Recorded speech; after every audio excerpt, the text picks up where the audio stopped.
Hi, my name is James, and I'm a member of the Wannabe Entrepreneur community.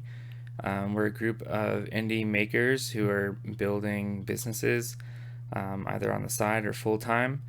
And you can come join us at wannabe-entrepreneur.com. And today I want to show you something for show and tell, which is a new thing that we're doing where we create a short video with a project that we're working on or an idea that we find interesting and share it with the community each month. So the thing that I want to show you today has to do with AI image generation and diffusion models. So I had this conversation with Maxwell and Jasper about a month ago, showing how hard it is to create aircraft images using image generation. So here you can see I was using ControlNet and trying to show a picture of just the J-stars with the White House in the background. And I gave it a picture of a J-star, so it had the outline of the aircraft there, and it had to basically just recreate that aircraft and then put the White House in the background, and it did a pretty terrible job of that. And then if we look at some of these other pictures, this is created with DALL-E, which is OpenAI's image generation.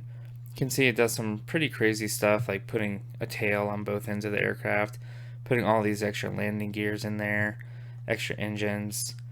And then this was trying to create an F-15 escorting a KC-135, so a fighter escorting a tanker, and it doesn't do a great job of this either.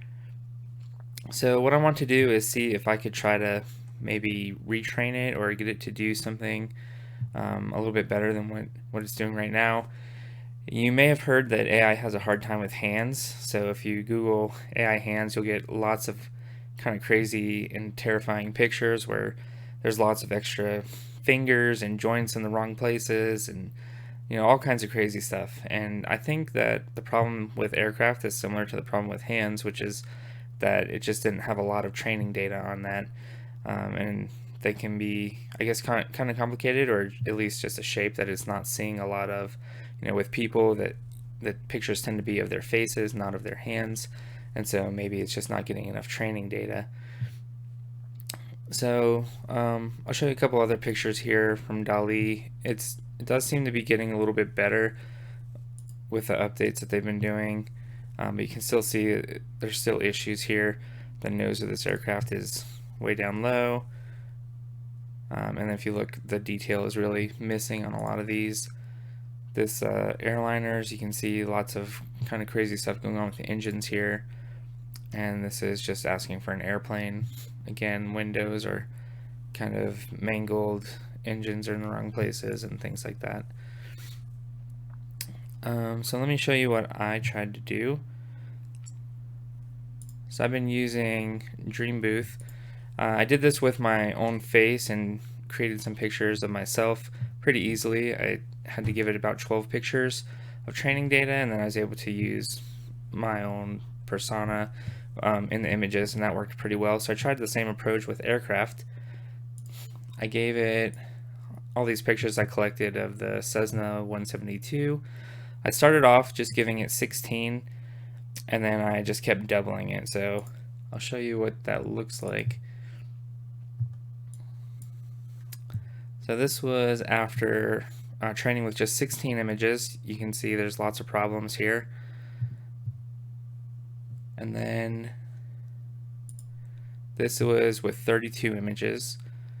Still not great. You can see a tail on both ends of this plane, and it's missing half the wing. This is missing part of the landing gear, and the aircraft is just all malformed. But then this was after 64 images, so training with 64 images. Still some pretty bad pictures in the middle here, but these two on the outside were actually starting to look pretty decent, and I was getting pretty hopeful that it was going to be even better with 64. With 128. So I gave it 128 images, and then this was the result from that. So really not better. These are actually kind of worse. I'm going to keep playing around with this, trying out more images with Dream Booth, but then also trying some of the other methods of fine-tuning and retraining Stable Diffusion, such as LoRa and text inversion, and just kind of see what I can come up with. But For show and tell this month, I want to show you guys what I was working on there. I've been running this inside of Google's Colab. I started off with brev.dev, but Colab is free and it's been working better for me. So this is the notebook that I'm using with stable diffusion and Dream Booth for retraining. So that's all I've got for my show and tell. I hope you guys enjoyed it, and come hang out in the wannabe entrepreneur community. Let's talk about AI, let's talk about building businesses, and get to know and support each other. Thanks.